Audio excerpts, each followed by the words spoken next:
Alexander's remarkable life echoes that of a legendary figure. He received education from Aristotle and demonstrated strategic brilliance, emerging as an unstoppable force in battle, ultimately establishing one of the largest empires in history before passing away at the age of 32. Debates among historians have centered on Alexander's sexuality. Although there is general consensus that the renowned conqueror did not conform strictly to heterosexuality, the contemporary framework of homosexuality and heterosexuality does not align with the cultural norms of ancient Greece, where many men engaged in same-sex relationships openly. Scholars have deliberated over Alexander's sexual orientation for years, with some asserting that he was either homosexual or bisexual.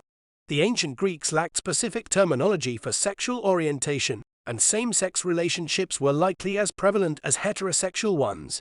They valued forming connections with others regardless of gender. Alexander and Hephaestion shared an undoubtedly intimate bond, while he also had relationships with several women, one of whom bore his son, Alexander IV. Alexander engaged in romantic liaisons with both men and women, prompting ongoing speculation about his self-identification. It is plausible that he perceived himself beyond the binary constructs of modern society, with some sources suggesting he viewed himself as divine rather than strictly male or female. Although Alexander the Great was known to have married 3 women, there has been contention regarding his relationships with men. Alexander, the making of a god, suggests a romantic involvement with Hephaestion, his childhood friend and loyal companion.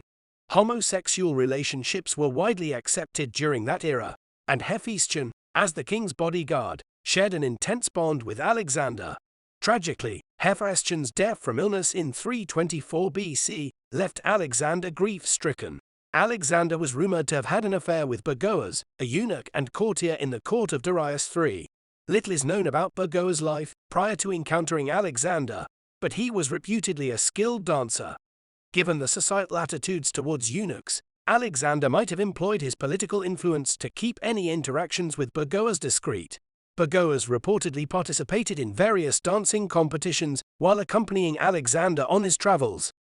Plot of the documentary depicts the intense rivalry between Alexander the Great and Darius, the king of Persia. Alexander, a young prince, returns from exile to a tumultuous Macedonian court following his father's assassination. Blaming the Persians, he rallies his people, vowing revenge and claiming his rightful place as king. Despite doubts from generals like Attalus, Alexander proves himself through strategic brilliance and sheer determination, gradually conquering Persian territories. As Alexander gains momentum, he faces moral dilemmas, resorting to brutality against Greek allies who side with the Persians. However, his victories on the battlefield solidify his position as a formidable leader. When confronted by Darius, Alexander emerges triumphant, forcing the Persian king to flee and capturing his family. Rather than pursue Darius, Alexander redirects his focus to Egypt, where he is hailed as a god by the locals. Yet, his Macedonian companions grow wary, fearing he is forsaking his roots. Amidst this uncertainty,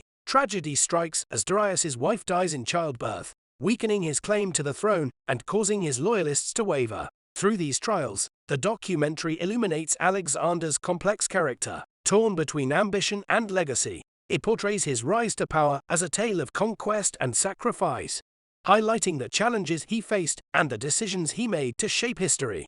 Ending explained, Alexander's allies successfully persuade Governor Mazius, who had been promised Bossine's hand in marriage, to switch loyalties. Eventually, Governor Mazius becomes distrustful of Darius after the latter's failed attempt to negotiate peace with Alexander. Rejecting Darius' offer, Alexander prepares for a decisive confrontation at Gaugamela. Despite his efforts, Alexander fails to kill Darius, who escapes from the battlefield. Although Alexander could claim Darius' throne, he refuses to sit on it until he personally defeats Darius. Meanwhile, Governor Mazius surrenders to Alexander and is reunited with Bossine. Darius plans to wage a prolonged guerrilla war against Alexander, but one of his loyal followers, Bessus, betrays him out of personal greed and dissatisfaction. Bessus murders Darius, aiming to seize power for himself. Disappointed by Darius' fate, Alexander, now a more mature leader, believes that a king of Darius' stature deserves a more honorable death. Bessus is executed for regicide, and Alexander uses Darius' demise as propaganda to legitimize his claim to the throne. In just 6 years, Alexander transforms from a Macedonian prince into the ruler of a vast empire spanning the 4 corners of the world. He interprets Darius' death as a sign to continue his conquests in the East, driven by his ambition to create an empire unrivaled by any other. However, Alexander also faces internal struggles as he grapples with the enormity of his ambitions and the responsibilities of kingship. This six-part series delves into the early conquests of Alexander the Great, providing a comprehensive look at his rise to power and his ambitions to conquer the Persian Empire. The documentary offers a balanced portrayal of historical figures, showcasing Alexander's political acumen and ruthless tactics, while also exploring the motivations of his counterpart, Darius III. The series sheds light on the contributions of women in shaping the destinies of these monarchs, offering nuanced insights into court politics. Directors employ a historical drama format that enhances viewer engagement, while experts provide valuable insights into the political dynamics of the era. The series skillfully captures Alexander's dual nature as a skilled politician and a ruthless tyrant, as well as his spiritual beliefs that shaped his reign. Despite some minor flaws, including a disjointed subplot, delivers a captivating narrative that leaves viewers eagerly anticipating a potential second season. Overall, Netflix continues to excel in delivering engaging historical narratives to audiences worldwide.